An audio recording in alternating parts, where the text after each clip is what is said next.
for the boys. This is so exciting, and look at the size of this audience, all of those guys here for you guys. How is MCM going for you all? Having a good time? Fantastic, it's great to be here. Oi, you lot, how are you? All right? Molecule. This is the most excited that we could all be for all this. We're so happy to have all of you guys here. You've got so much energy, you're all smiling. This is very nice, considering some of the tone of some of the series. A lot of caffeine. Yeah, a lot of caffeine. A lot of caffeine this morning. How's your interaction been with all the fans at your tables, signings and things? Have been going well? Oh, it's been wonderful. I feel like there's so many people here. I'm very surprised. I'm shocked. This is one of the busiest morning! Yeah. Now, guys, we've got plenty to talk about. Just so you guys all know, there is going to be an opportunity for you to ask some questions to our wonderful cast here.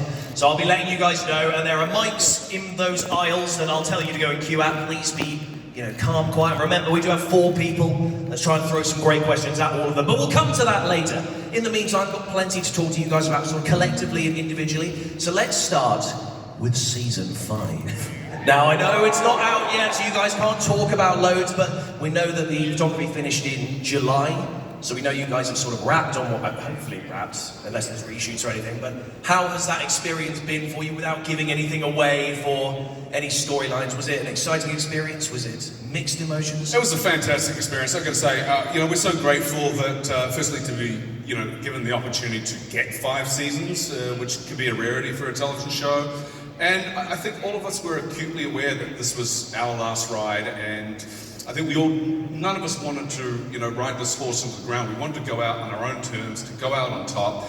And if you guys are a fan of this show, you are in for a treat, because season 5 is insane. I think it's our best season yet. It's gonna hit you right in the guts. It's fun, it's funny, it's got some shockers in it. And it delivers on every level. So we can't wait for you guys to see it. And I think for us, working on the show, it was bittersweet. And we were very aware that, like, every time we were in a situation when it was going to be the last time we were all together and doing scenes. And it's been a dream job. And we feel very, very grateful. So thank you guys for that too. We really appreciate your support.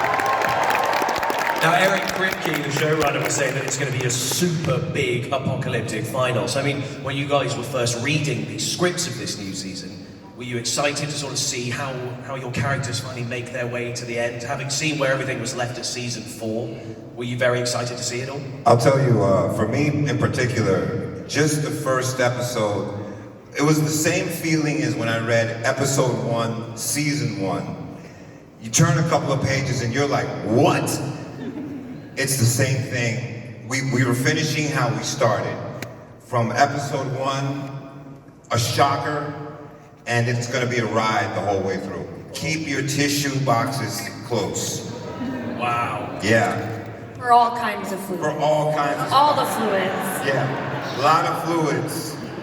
Well, that's a lot of fluids. That interestingly segues me uncomfortably onto my next question, because I just mentioned reading these scripts. When you guys have been reading the scripts through the last 4 series, there must be some moments where you're reading this going, what?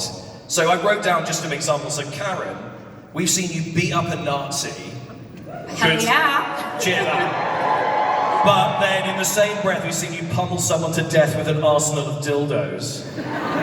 So it's always a difficult thing. Karl, we've seen you as Butcher having, full-on power battles and putting holes through people. Laz, we've seen you being quite a grounded father figure for the team, but then also attending a brutal superpowered orgy. And then, Tomer, we've seen you get tortured and things, but then we've also seen you watch people exploding from their nethers.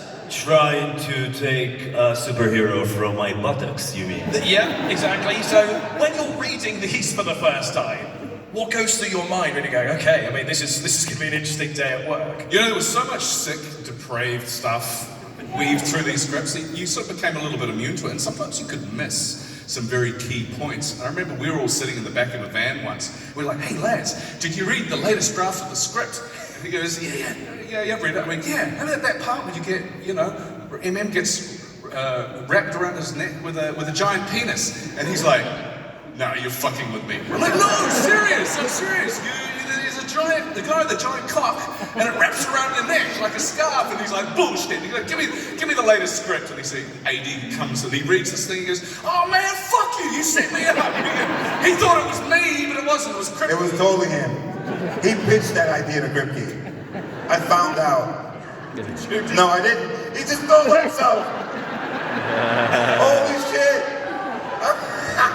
The only thing I know about this story is before the actual penis came in, Karl took care of some artwork in our trailers of a beautiful picture of Laz with a giant penis wrapped around his neck. In our makeup And that's trailer. before we started shooting. That was actually a piece of fan art that someone had he was like mother's milk, and he was like, had this scarf, literally had a scarf on, and he was cradling all the boys. Well, I turned it into a cock. I love the idea of doubting it whenever someone throws it at you. It becomes the idea of the boy who cried cock. You're never sure if it's going to be something inappropriate. Now, I wanted to sort of talk to some of you individually about things that happen. So, Karen, we know that you and Nathan Mitchell, Yes. for a lot of the series, have been silent protagonists. Now, spoilers, but in the final episode of season 4, we heard your first word. You speak. I mean, outside of the wonderful musical number that obviously She speaks. She speaks on.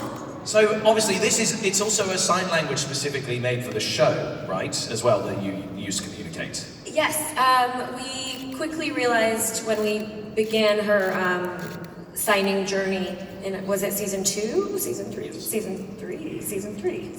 I think? 3? Yeah. That someone like MM would probably know how to speak ASL.